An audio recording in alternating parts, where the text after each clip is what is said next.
자, 2026년 비트코인 시장을 한번 들여다보죠. 지금 거대한 두 개의 힘이 말 그대로 정면 충돌을 앞두고 있습니다. 하나는요, 비트코인이 태어난 이래 단 한 번도 예외 없이 작동해온 아주 예측 가능한 코드, 바로 4년 반감기 사이클입니다. 그리고 다른 하나는 이건 정말 누구도 예측할 수 없는 강력한 변시죠? 바로 워싱턴의 정치적인 의지입니다. 과연 비트코인의 다음 챕터는 이 기계적인 코드가 쓰게 될까요? 아니면 인간의 정치가 쓰게 될까요? 바로 이 두 힘의 대결 구도입니다.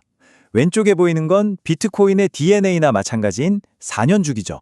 공급량이 절반으로 줄어들고 강세장과 약세장이 반복되는 아주 수학적이고 예측 가능한 패턴이에요. 그런데 오른쪽을 보세요. 2026년 11월에 있을 미국의 중간선거. 이건 완전히 예측 불가능한 정치적 이벤트입니다. 이 두 거대한 힘이 2026년에 딱 마주치면서 시장의 엄청난 불확실성을 만들어내고 있는 겁니다. 이 복잡한 예측을 제대로 이해하기 위해서 오늘 저희가 5가지 핵심 포인트를 짚어볼 겁니다. 먼저 이 거대한 줄다리기의 본질이 뭔지 파헤쳐 보고요. 그 다음엔 역사적 데이터가 왜 하락, 즉 겨울을 가리키는지, 그리고 반대로 워싱턴은 어떤 카드를 준비하고 있는지 알아볼 거예요. 마지막으로 이 모든 걸 뒤엎을 수 있는 채권 시장의 힘을 분석하고 가능한 최종 시나리오들을 그려보겠습니다. 자, 첫 번째 섹션입니다. 2026년 비트코인 시장을 관통하는 핵심 질문을 다시 한번 짚고 넘어가죠. 과연 과거의 역사는 이번에도 믿을 만한 가이드가 될 것인가? 아니면 강력한 정치적 개입이 완전히 새로운 스토리를 써내려갈 것인가? 이게 바로 우리가 풀어야 할 가장 중요한 문제입니다. 자, 이제 본격적으로 분석에 들어가 보죠. 첫 번째 파트는 바로 정설에 해당하는 주장입니다.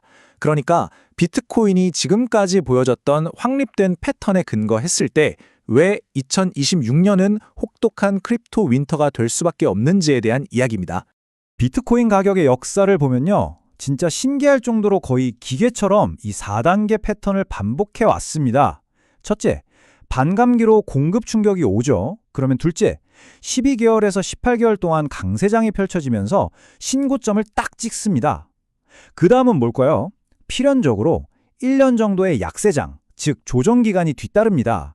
그리고 마지막으로 바닥을 다지면서 다음 사이클을 준비하죠.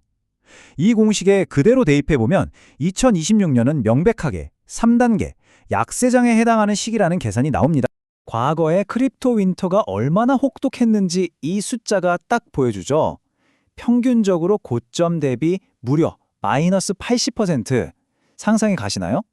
2014년에도, 2018년에도, 그리고 2022년에도 예외는 없었습니다. 만약 역사가 이번에도 반복된다면 2026년에도 이와 비슷한 수준의 아주 깊은 조정을 각오해야 한다는 뜻이 됩니다. 기술적 지표들도 사실 같은 방향을 가리키고 있어요. 엘리어트 파동 이론에 따르면 큰 상승 파동이 이제 마무리되고 필연적인 조정 파동이 2026년에 펼쳐질 차례라는 분석이 많죠. 온체인 데이터를 들여다봐도요, 수요 증가세가 둔화되고 있습니다. 특히 100에서 1000BTC를 보유한 소위 스마트머니로 불리는 돌핀 지갑들마저 이미 비중을 줄이기 시작했어요. 이게 다 시장의 정점이 가까워졌다는 신호로 해석될 수 있는 거죠. 이 약세론을 아주 구체적인 수치로 제시한 분석도 있습니다. 과거 데이터를 보니까 고점에서 저점까지 평균 364일, 거의 1년이 걸렸다는 건데요. 이걸 바탕으로 2026년 10월쯤에 약 37,500달러까지 하락할 수 있다는 예측입니다.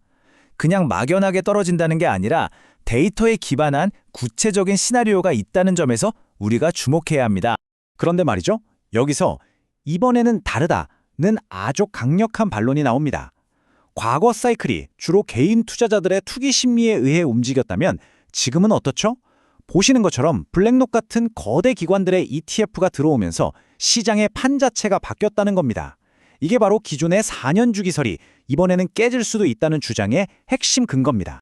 자, 이제 분석의 두 번째 파트, 반론에 해당하는 이야기를 해볼게요. 역사적인 주기를 거스르려고 하는 이 강력한 정치적인 힘이 과연 어떻게 2026년 시장을 방어할 수 있을지 한번 살펴보시죠. 핵심은 바로 이 정치적 동기입니다.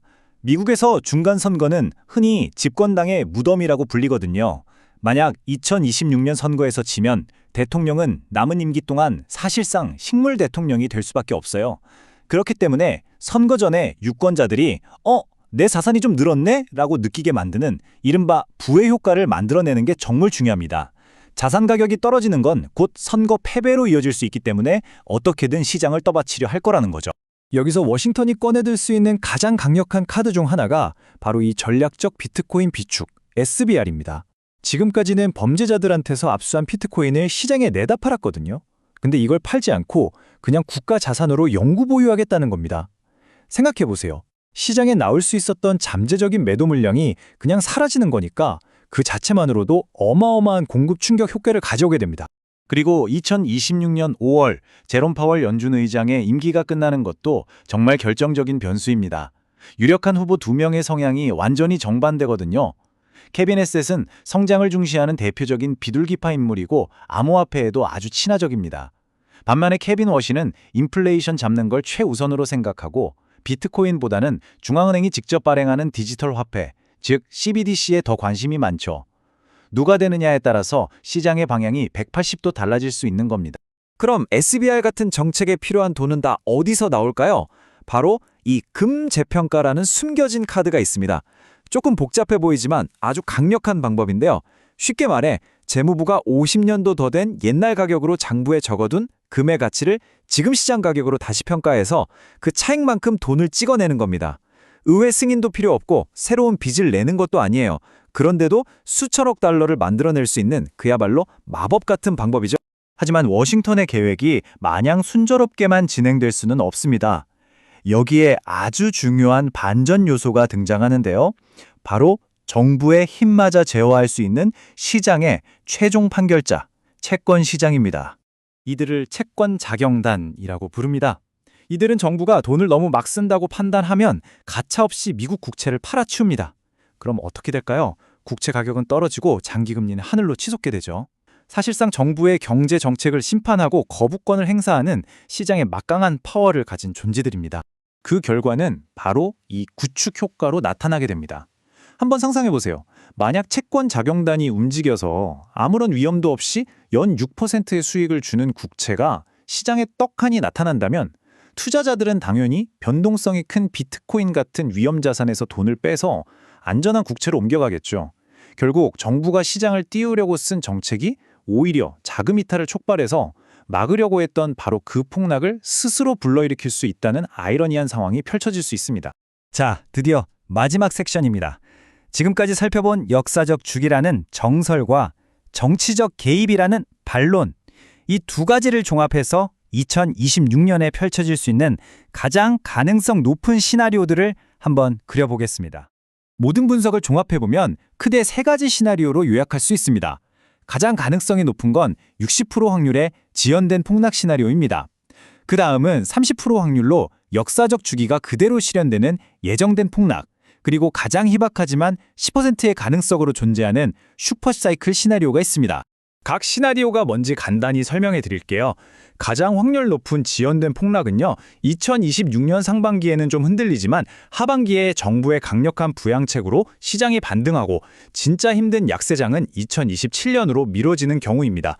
예정된 폭락은 정부 정책이 채권 시장의 반발에 부딪혀서 실패하고 역사적 패턴대로 크립토 윈터가 찾아오는 시나리오고요.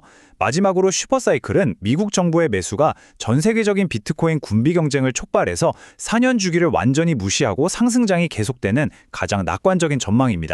그렇다면 우리는 앞으로 무엇을 지켜봐야 할까요? 바로 이 네 가지 핵심 지표에 집중해야 합니다. 첫째, 2026년 5월에 차기 연준 의장으로 누가 지명되는가? 둘째, 10년물 국채 금리가 위험 수위인 5%를 넘어서는가? 셋째, 정부 입에서 금증서 재평가 카드가 공식적으로 나오는가? 그리고 마지막으로 중간선거 여론조사에서 경제 관련 지지율이 어떻게 움직이는가? 이 지표들이 앞으로 펼쳐질 스토리를 미리 알려주는 아주 중요한 단서가 될 겁니다. 결국 모든 이야기는 이 하나의 질문으로 돌아옵니다. 비트코인의 운명, 과연 예측 가능한 수학적 코드에 의해 결정될까요? 아니면 예측 불가능한 인간의 정치적 욕망에 의해 좌우될까요? 2026년은 그 해답을 우리에게 보여주는 역사상 가장 흥미로운 한 해가 될 것임은 분명해 보입니다.